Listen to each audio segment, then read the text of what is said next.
So ఈ bit చూడనమ్మా, escape velocity of moon, చంద్రునిపై పలాయన వేగం ఎంత? Escape velocity. So escape velocity అనేది మనకు చాలా important.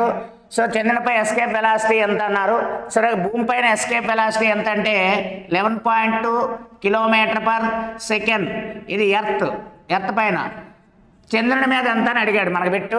So 2.42 metre second, 2.42 km/s, 2.42 cm/s ఇలా ఇచ్చేటప్పుడు అన్నీ 2.42లే ఉన్నాయి. కానీ మనకి ఇక్కడ మీటరా, కిలోమీటరా, సెంటీమీటరా అనేది మనం అబ్జర్వ్ చేయవలసి ఉంటుంది. ఎవరికైనా తెలిస్తే కామెంట్ చేయండి. లేకపోయినా ఈ బిట్ యొక్క ఆన్సర్ 2.42 km/s ఎస్కేప్ వెలాసిటీ. ఇది చంద్రుని మీద. మరి మూన్ గురించి స్టడీ చేయడాన్ని ఏమంటారంటే సెలినాలజీ అంటారు.